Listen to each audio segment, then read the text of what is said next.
But here we go. See if I can get that virus and take care of that virus once and for all.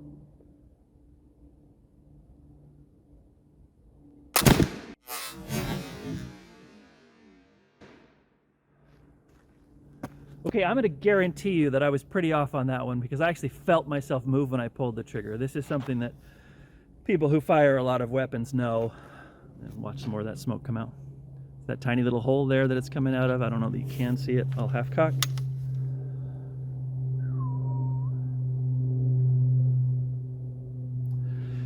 People who know how to fire, which I told you, I have not fired a gun that I own since I was about 12. This is the first time. They'll tell you that pulling the trigger actually changes the position of the gun in your hands and your body. I don't know anything about that stuff, so I can tell that I literally pulled that shot, and I have no idea if it even hit on target. Let's go find out. So I'm shooting from 25 yards. 25 yards is about the distance that the British and the colonials were lined up across the Concord North Bridge, the old North Bridge in Concord. Where the shot heard around the world was fired. And I've already produced a whole video on that. It's fascinating stuff. Please go look at it. It's about the distance that they were across the bridge. Maybe they were, let's see, I said 25 yards. It might have been like 35, 40 yards. I have read over and over and over again that muskets are terrible and that it's really, really hard to aim with muskets. I've read that over and over. And people would say, yeah, you know, 25 yards, you're lucky. At 50 yards, it's really hard. At 75 yards, can't even do it. Well, I'm about to pull myself back to 50 yards. I'm going to show you why. Having not shot a weapon that I own in, as I said, since I was 12, so more than 40 years ago. Here's where my second shot landed. Number two. Number one, number two. Okay, that tells me something about how I'm firing. I got it more on center, but I'm low. I can adjust for that. Now these heavy balls, these 75 caliber lead balls, they fall quite faster than another bullet. So I have to account for that as I move back. But I'm willing. How about I do one more shot at 25 yards and then I'm going to move back to 50 and see if I can still hit the target. I'm just saying, I'm not terribly disappointed that I'm even on the target in a fairly consistent way, even if I still haven't killed the coronavirus, much to everyone's chagrin. All right, let's see what happens next. One of the reasons that people will not use the 10 grains of powder from the cartridge in the pen is because they prefer to use a finer powder for the pen. And that actually makes quite a bit of sense. A finer powder, meaning that the grains themselves are much smaller, allows for more likelihood that it's going to go inside. It's going to flash at a higher temperature, if I understand, because there's technically more surface area to explode from powder grain to powder grain. I may be making all that up, but I do understand that real people who do this a lot know this. And so, but I'm not a real person who does this a lot. I'm a newbie, so I'm really content. All right, I've got a half-cocked trigger here. I'm going to pour in roughly 10 grains, and I'm feeling pretty solid about knowing when I've got 10 grains, given the size of the pan, as I've explained. So some of my anxieties about this are already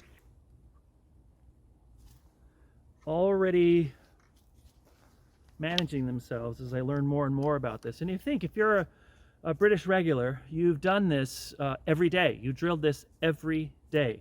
You got to where you knew exactly where to bite, how much to pour, with what angle of pour, how. And they're not actually ever putting the gun butt on the ground. They were doing this with two hands in the air to keep the butt off the ground, which is interesting. I'm resting it on my foot. My foot allows me to sort of control the height and the angle, but the real soldiers didn't do that. All right, tapered end in, pour the powder out, hold on to the ball inside the paper, use the tapered end of the ball to now prepare the ball. See, much easier. Man, I don't know what I did wrong with that first one. Well, I think I do. As I said, it's the way I position the paper and the ball together. Powder's in there, ball is in there, ball is now all the way to the bottom. I'm going to pound it 3 times, which even that, I was like, how do you know whether 3 is enough? But you can feel it. You can feel that you're making solid impact. The wad, or the cartridge paper, is holding very, very firmly against the base. So I'm not allowing any air to get between the ball and the powder. All right, you know what we're going to do next? Finish cocking. We now have a a loaded and armed weapon. And I'm gonna see if I can hit it. We're still at 25 yards. I wanna try and hit the actual virus, and then we'll move back.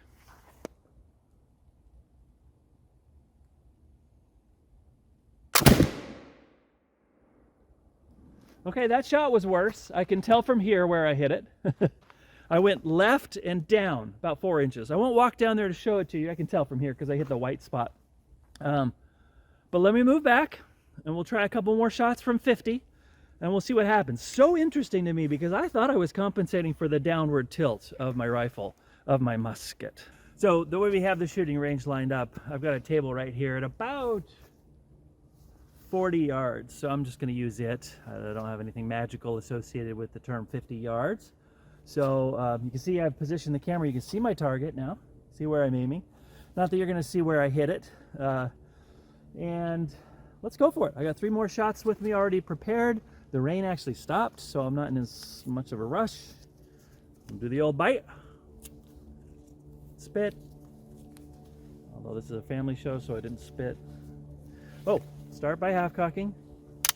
Oop, that was twice. Let me just shoot that off. All right, half cock. Oh, my flint. Okay, well that's interesting. Let me repair that. So, I've got a little knob here that I can loosen this. The flint is actually held in a, I'm sure there's a fancy name for it. I don't know what it is. I apologize. It is a piece of, I assume in the old days it was lead. I don't know what it is now. It's malleable metal that allows the teeth in the mounting piece here, so there's little grooves in here that allows it to hold on tight, because you're not going to get metal to hold on tight to a flint on its own, but you can get the metal to hold tight to the malleable metal and then tighten it down. And you know what, I'm gonna have to go get a tool to do this properly. Be right back.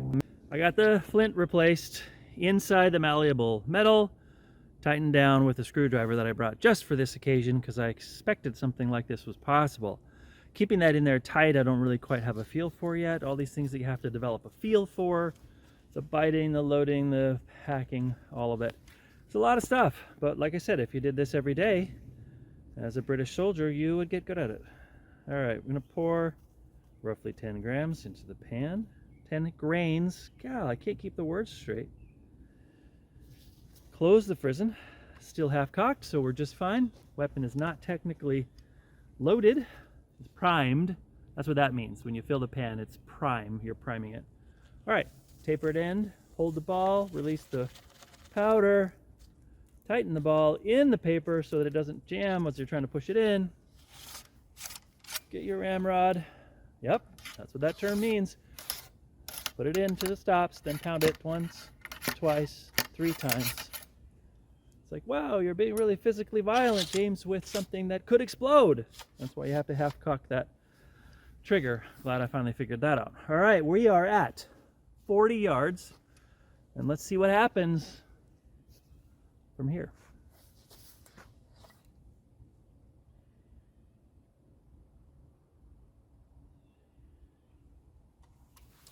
How about I finish cocking first?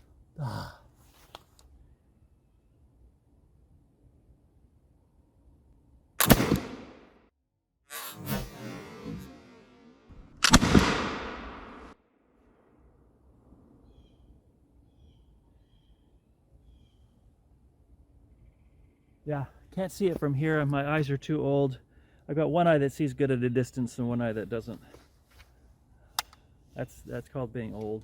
Sorry to give you that sense. All right, I'm just gonna fire 3 of these. I got 3 cartridges here in my old pocket. I don't yet have a nice shiny replica, what would you call it? It's not a belt per se, but it's a satchel that would hold my 20 cartridges in a little block of wood with a nice top over it to keep it dry in case it's raining, all that stuff. Don't have it yet, but you can bet I will. All right, let's prime the pan.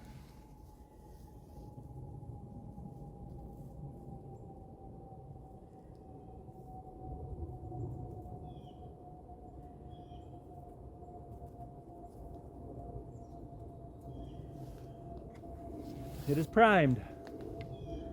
Tapered end of the cartridge, hold on to the ball, make sure all the powder falls to the bottom, tighten the cartridge around the ball, get the ramrod, push it all the way down. Whoops. Turn this. All of this would have to be done by the British regulars in about 10 seconds. All of that. From retrieving the powder, and if they were doing it in a regimented fashion, the head of their regiment, or whatever their terminology was, would be calling out commands. I'm sure I will learn those commands at some point. I just came here to shoot today, though, not to cosplay. So here I go. Next shot at 40 yards. How about I finish cocking this time? There we go.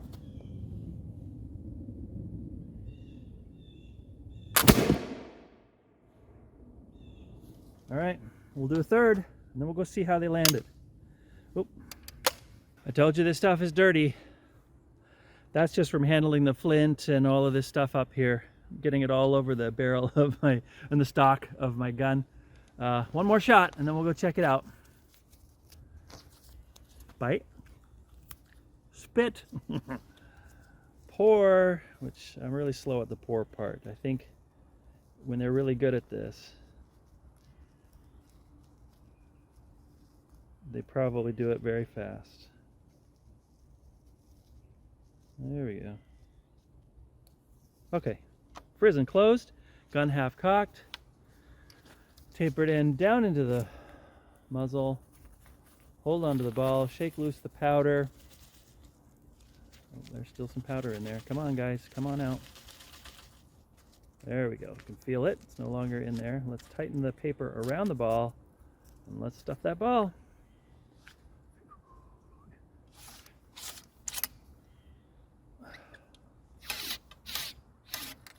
And one, two, three. Down you go. Do that in 10 seconds and you're a British regular. Do it about 20 to 30 seconds and you're a decently well-trained colonial militiaman. Finish cocking, and here we go.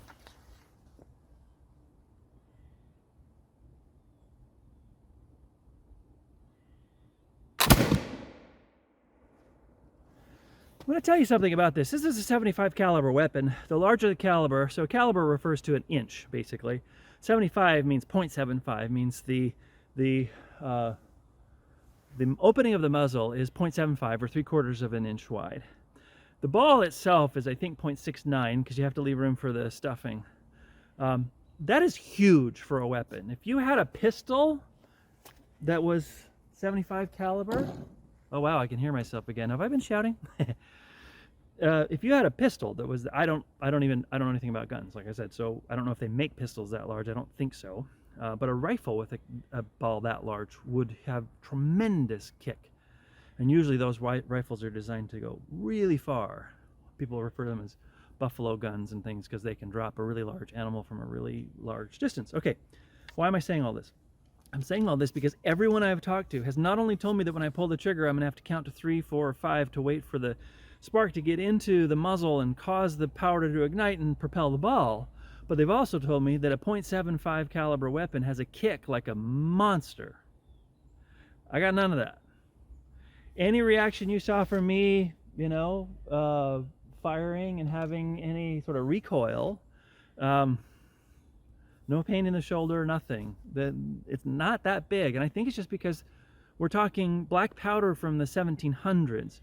Does not have the explosive capacity of today's black powder weapons. There's a whole other category of black powder that's made for today's muzzle loading weapons, and this just isn't it. It doesn't fit into that category. So I think, and it's one of the reasons, by the way, that you're not allowed to use modern black powder in these weapons. The explosive force would be so large, it could blow up the weapon. Whereas with black powder, the appropriate grains, size, double F in this case, you're not going to do anything bad to the weapon unless there's something stuck inside the barrel that's causing it to then back up and explode. Anyway, that was it. We got some real dirt going in here. Still some smoke coming out. I got to go clean that up. That'll be fun. Yeah, you won't have noticed this, but I've been paying close attention. But my flint is really hammered, of course, because every time you use it, little pieces of it flake off and break off. I've got 2 other flints that I will use when this one wears out. Yeah, so overall I'm very pleased. I didn't have a single misfire, really no recoil, not that loud of a weapon. I mean, I had my hearing protection on, but really, all in all, this is a winner. Now let's go see if I actually won any prizes in the war against COVID. How about we walk and talk? Okay.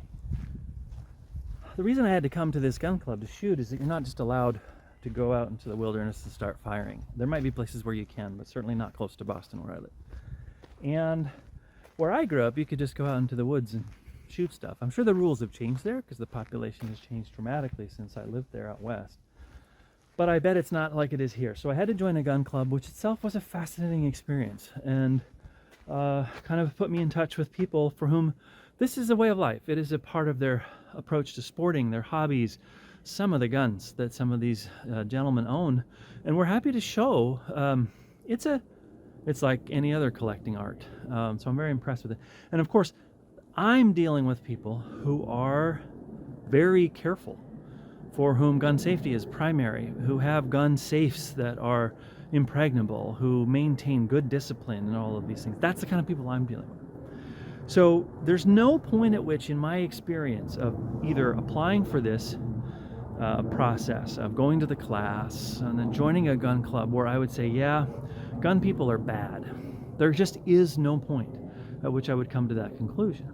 Now, if I were to hang around in a place where there's a lot of illegal weapons used for crimes, I might say gun people are bad. Or I might say that the culture around those particular guns is particularly bad. Because I always like to leave the possibility that even someone who does something bad is themselves not bad. But I'm going to tell you, there's nothing about my experience that makes me say, these gun nuts, these guys are crazy. Which is what I hear a lot of, the dialogue that I hear about gun owners.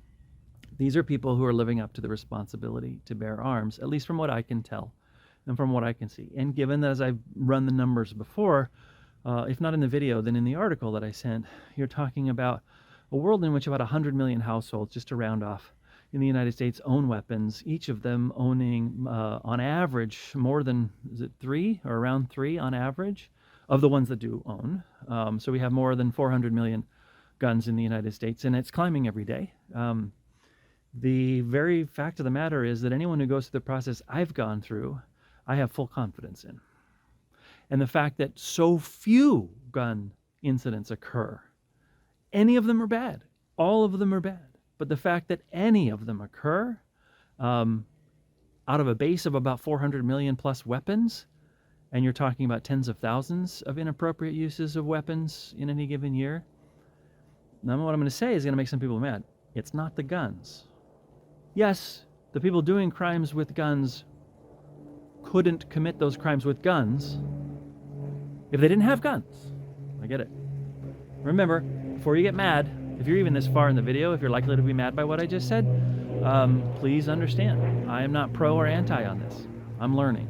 And what I'm going to learn is, as I turn to the left, I'm going to see whether I hit the target at all from farther away than we originally started. Want to join me? Oh, nice. I'm pretty happy. So you'll remember my first 3 shots, which I did at 40 yards, or sorry, 25 yards. 1, 2, 3. I got worse as I went. Now from 40 yards, I got one here on the virus. You're welcome. And I got one here on the virus. You're welcome. And I have no idea where the other one went. It certainly didn't repenetrate an existing hole. So I'm feeling pretty good about myself, and I'm also feeling awful because how did I so miss the entire target that there isn't evidence anywhere of that other ball? Learning as I go. Thank you so much for being along with me on this. Now that I've gotten to this point, I am going to upload the videos that I've been preparing. You'll see them all available to you if you want to. You're welcome to watch. I'm open to any good faith comments and arguments. I recognize this is a topic where people say, yeah, but people got killed with guns yesterday. And that's unfortunately true, nearly every day if we count actual crimes that result in guns, not just the sort of high profile ones that make it into the news, and lately make it into the news. And they're all tragic. Tragic. But I'd love to hear your thoughts about how to square the responsibility to bear arms that so many of the people I know exercise correctly, and then the tragedy that bearing arms sometimes results in when done so by a small number of people very, very inappropriately. Thanks so much for joining me on this journey. And now I got to go clean up.